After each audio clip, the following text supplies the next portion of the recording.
Amigos y amantes del diamante, pónganse cómodos, porque lo que estamos a punto de diseccionar no es una simple polémica post-votación de MVP.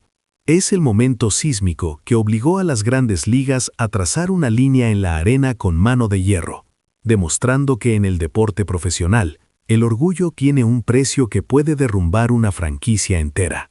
Abrimos esta crónica con el rugido ineludible de la verdad.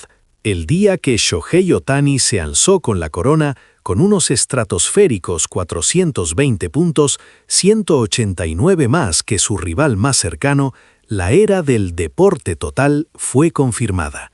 Pero el verdadero drama no residía en la cumbre, sino en el abismo de la frustración de quien quedó tercero, Juan Soto. El lazo que debemos desatar hoy es este. ¿Por qué la reacción visceral de un jugador de élite provocó una cadena de eventos tan catastróficas que culminó con una sanción histórica y sin precedentes? Mantengan esta pregunta en mente, porque la respuesta es una lección sobre la soberanía de la liga. El telón se levantó con un plano que hoy es leyenda negra. Mientras Los Ángeles y Japón estallaban en celebración, la cámara enfocaba un rincón silencioso, donde Soto, con la casaca de los Mets, veía su nombre ser anunciado en tercer lugar. El lenguaje corporal era una sinfonía de negación, sus labios se torcieron, la mirada se hundió hacia el suelo, pero el puño permanecía apretado, blanco por la tensión. No era la expresión de un competidor que acepta la derrota, sino la de un hombre que se niega a reconocer la superioridad de su verdugo. Un comentarista de la cadena Fox Sports lo resumió perfectamente. Vimos la herida abierta del ego, y sabíamos que esa grieta desataría una tormenta. Inmediatamente después del anuncio, el huracán Soto se desató en una entrevista remota que quedará grabada en el manual de lo que jamás se debe hacer. Con una rabia apenas contenida, no dudó en menospreciar el logro de Ohtani. Claro, Ohtani tiene la ventaja de ser un doble vía, está cómodo en su segundo año con los Dodgers. Pero yo merecía al menos el segundo puesto.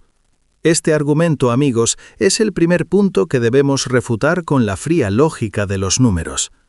Muchos argumentan que su temporada de 43 jonrones y 38 bases robadas fue digna de pelear, pero la data, el juez implacable, dice lo contrario. El valor de las victorias sobre el reemplazo de Ohtani era un monstruoso 9.4, mientras que Soto se quedó en un respetable pero lejano 5.8. El béisbol de élite no premia las estadísticas superficiales, sino el impacto total. Como dijo el analista de MLB Network, Ken Rosenthal, si comparas el 9.4 con el 5.8, no hay debate. No es una cuestión de opinión, es una cuestión de magnitud. Pero Soto no se detuvo en Ohtani. Su verdadero error, el que demostró una profunda falta de deportividad, fue menospreciar a su rival directo. Cuando se mencionó el nombre de Acuña Jr., Soto dejó escapar una risa burlona, espetando: «Si me ponen por debajo de él, entonces esto es realmente una payasada». Y luego, la frase lapidaria que quemó todos los puentes: «Incluso si ganara, no aceptaría un premio tan ridículo». La sala de entrevistas se congeló. Un insulto tan flagrante a la historia y prestigio del MVP es casi inaudito. Esto no era frustración, era arrogancia desmedida. Y como era de esperarse, la reacción de la prensa fue inmediata y feroz. El contraste, el verdadero héroe de esta etapa, apareció 5 segundos después, Aaron Judge. Al recibir su propio premio, fue abordado por un reportero sobre las declaraciones explosivas de Soto. El rostro de Judge, primero de sorpresa, se tornó en una seriedad pétrea. Hubo un segundo, solo un segundo de silencio, que pesó como una tonelada. Luego el hacha cayó. La envidia no genera grandeza. Cambiemos la pregunta. 5 segundos. Eso es todo lo que necesitó el capitán de los Yankees para desmantelar la narrativa de Soto, reivindicar el espíritu deportivo y declarar que la discusión estaba por debajo de su dignidad. La frase se viralizó instantáneamente, la voz de la madurez contra el berrinche del orgullo. Y aquí viene el giro dramático, la traición que transformó una multa probable en una catástrofe organizacional.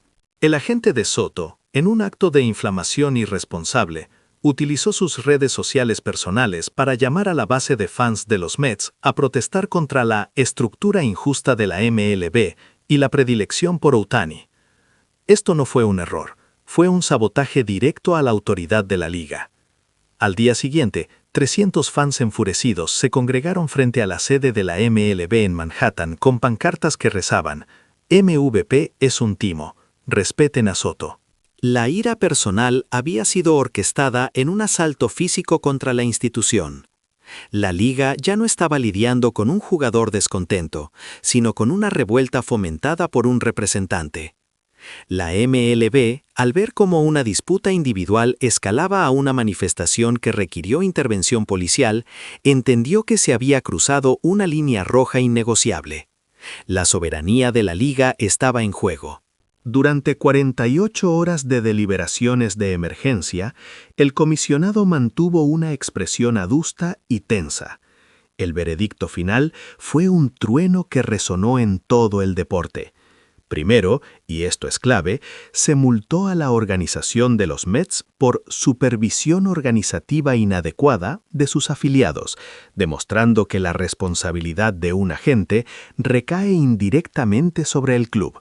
Y luego, el golpe directo a Soto, una multa de $600,000 y, lo más impactante, la suspensión para el día inaugural de la próxima temporada.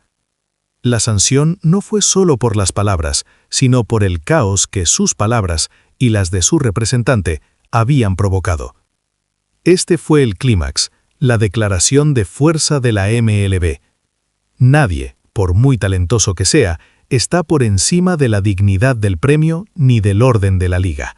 El argumento que se levantó inmediatamente fue que la multa y la suspensión eran excesivas. Aquí, de nuevo, la refutación es crucial. La MLB no estaba castigando la crítica, estaba castigando la sedición. La liga no podía permitir que el precedente de una manifestación organizada por un agente sentara raíces. Como afirmó el experto legal de ESPN, la MLB protegió su marca. No fue un castigo deportivo, fue una defensa corporativa. Si hubieran permitido ese caos, mañana tendrían protestas por cada mala llamada arbitral. El epílogo de esta saga es un estudio de contrastes.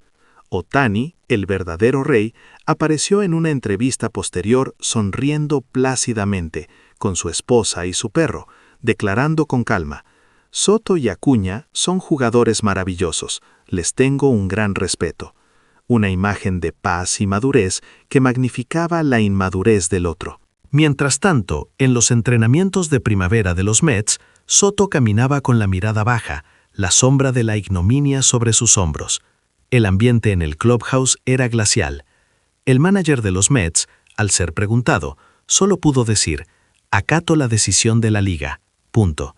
Soto se había convertido, dentro de su propia organización, en una carga, una fuente de contagio. El orgullo lo había hecho descender, no solo en la votación, sino en el respeto de sus pares. La temporada de los Mets comenzó con una derrota antes de que se lanzara la primera bola, la derrota de la cohesión interna. La grandeza, nos recuerdan estos eventos, no se mide solo en el OPS o el WAR, sino en la compostura, en la capacidad de aceptar la realidad desnuda, y en la voluntad de no dejar que la envidia arruine el juego. El camino a la cima es pavimentado con respeto, el camino hacia abajo con un orgullo tóxico. La tormenta ha pasado, pero la lección permanece.